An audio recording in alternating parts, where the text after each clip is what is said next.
ሰላም ወገኖች እንደምን አላችሁልኝ? እግዚአብሔር ስሙ የተባረከ ይሁን። በጣም ደህና ነኝ።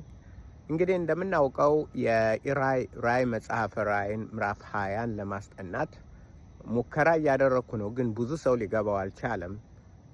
ብዙ ግራ መጋባት አለው። በተለይም 1000 ዓመት የሚለው ይነግሳሉ፣ ካህናት ይሆናሉ፣ ይነግሳሉ የሚለው እነዚህን በምንመለከትበት ጊዜ ብዙ ክርስቲያን አሁን የሚመለከተው የመረዳት ችግር አለብን። በተለይ መጽሐፍ ቅዱስን እንደሚገባ ለመረዳት መጽሐፍ ቅዱስ አጠናን የገነት ሞዴል ወይም ደግሞ የገነት ያጠናን ሞዴል የሚባል አለ።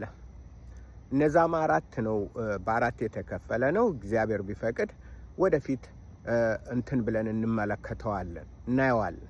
የገነት ወይም ፓራዳይስ፣ የፓራዳይስ ያጠናን ሞዴል ማለት ያጠናን ስልት፣ መንገድ፣ ያጠናን ዘይቤ ብንለው በአማርኛው ያ ሞዴል ምንድን ነው የሚያደርገው? በአራት ከፍለን መጽሐፍ ቅዱስን እናየዋለን እና ለምሳሌ መጨረሻው ሶድ ይባላል። ሶዲ ወይም ሶድ ማለት ጥልቅ ምስጢር ያለው መርምሮ በመገለጥ ማግኘት ማለት ነው። በመገለጥ እና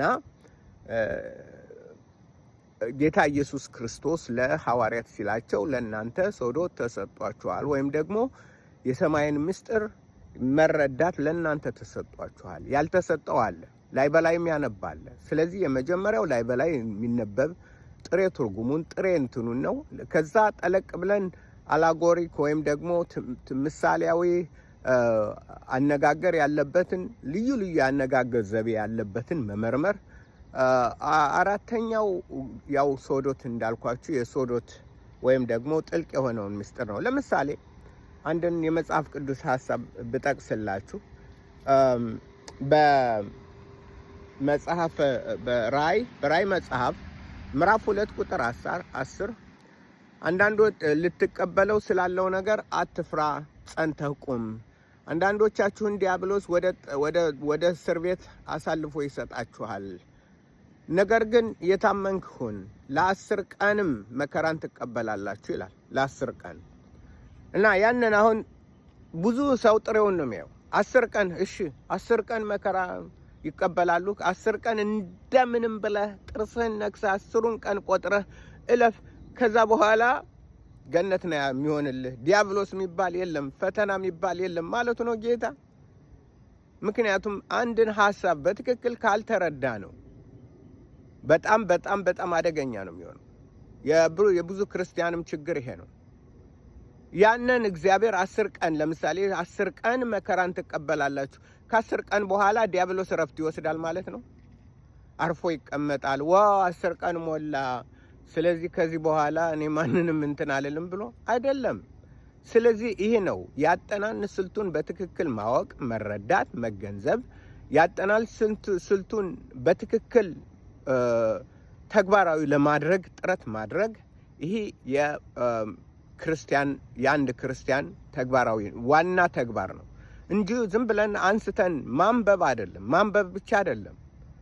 ስለዚህ በአራቱ መነጽሮች ወይም ደግሞ በገነት የጥናት ሞዴል ማለት ወደ እግዚአብሔር የሚያቀርብ ያጠናን ስልት ማለት ነው። ሰው በገነት ከእግዚአብሔር ጋር በነበረበት ጊዜ እግዚአብሔርን እንደሚያውቀው በቃሉ ቀርቦ እግዚአብሔርን የሚያውቅበት መንገድ ነው። ያንን ወደፊት ሰፋ አድርጌ እያንዳንዱ ትርጉም እናያለን። ከዛ የመጽሐፍ ቅዱስ ክፍሎችን እየወሰድን በእያንዳንዱ ሚዛን እንመዝነዋለን እና መጽሐፍ ቅዱስን በሚገባ ማወቅ ተገቢ ነው። እውቀት አስፈላጊ ነው። የእግዚአብሔር እውቀት ለማንኛውም ክርስቲያን አስፈላጊ ነው። እውቀት የሌለው ሕዝብ ይገለበጣል። ማለት ምን ማለት ነው? እውቀት የሌለው ማለት አያነብም ማለት ነው፣ ወይም አይረዳም ማለት ነው። ይረዳል፣ ያነባል። ነገር ግን ገለባብጦ ነው እንትን የሚለው። መረዳት የማይገባውን እግዚአብሔር ማይለውን ይላል ማለት ነው። እግዚአብሔር ማይለውን ለምሳሌ በእኔ አሁን ለምሳሌ 10 ቀን ትፈተናላችሁ ይላል እግዚአብሔር። 10 ቀን በኋላ አለቀ፣ ሰላም ነው። ስለዚህ ታገሱ፣ እዛ በኋላ ነጻ ትሆናላችሁ። እንደዛ ብል የተሳሳተ አስተምሮት ነው። እውነት ሊመስል ይችላል። ለምን? ጥሬውን ነው የወሰደው። ነገር ግን መጽሐፍ ቅዱስ በምን አይነት መልኩ እንደምታይ በምን አይነት መልኩ እንደሚፈተሽ በትክክል ማወቅ መረዳት አለብን። ይሄን ደግሞ ከመጽሐፍ ቅዱስ ከራሱ በመውሰድ የመጽሐፍ ቅዱስ ያጠናን ስልትን የመጽሐፍ ቅዱስን ራሱን በራሱ ነው። መጽሐፍ ቅዱስ የራሱ ዲክሽነሪ ነው። መጽሐፍ ቅዱስ የራሱ ግራመር ነው። መጽሐፍ ቅዱስ የራሱ ሶርስ ነው። ከሱ ውጭ አይደለም አምጥቶ ከታሪካዊ ከባለ ታሪኮች ከነ ሶቅራጦስ ከነ መነዛ ከማንም አይደለም፣ ከራሱ ነው። ከመንፈስ ቅዱስ የሰጠን የመንፈስ ቅዱስ በተለያየ ቋንቋ ቢሆንም አንድ መንፈስ የገለጠው የመንፈስ ቋንቋ ነው መጽሐፍ ቅዱስ።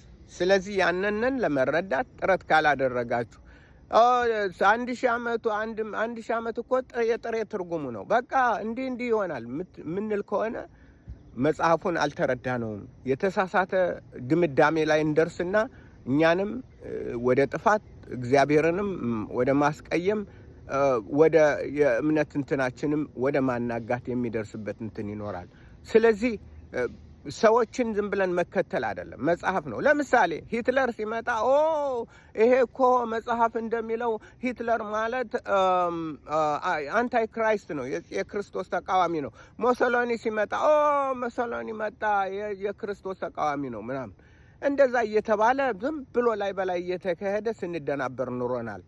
ይህ የቅርብን ወገኖች፣ እግዚአብሔርን ቃል እንወቅ፣ እናጥና፣ እግዚአብሔርን እናውቅ ዘንድ እንከተለው፣ ከእርሱም እንማር። እሱ የህይወት ምንጭ ነው። እሱ የህይወት አስተማሪ ነው። ጌታ ኢየሱስ ክርስቶስ እውነት፣ መንገድ፣ ህይወት ነው።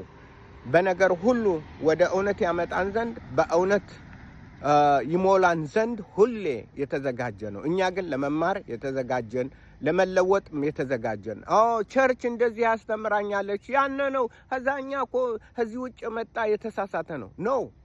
ቸርች አይሳሳትም ያለ ማን ነው? ፓስተር አይሳሳትም ያለ ማን ነው? ሰዎች ነን፣ እንሳሳታለን። እንደዚሁም እኮ ከእናንተ ብዙዎቻችሁ መምህራን አትሁኑ እኛ እንስታለንና አላለም እንዴ? ስለዚህ በቃሉ መፈተሽ ነው የምናምነውን የተረዳነውን በቃሉ በራሱ መፈተሽና በእግዚአብሔር ቃል መመዘን አለብን ማለት ነው። ይሄ ነው። ጌታ ኢየሱስ በነገር ሁሉ ይባርካችሁ። ደህና ሁኑልኝ ባይ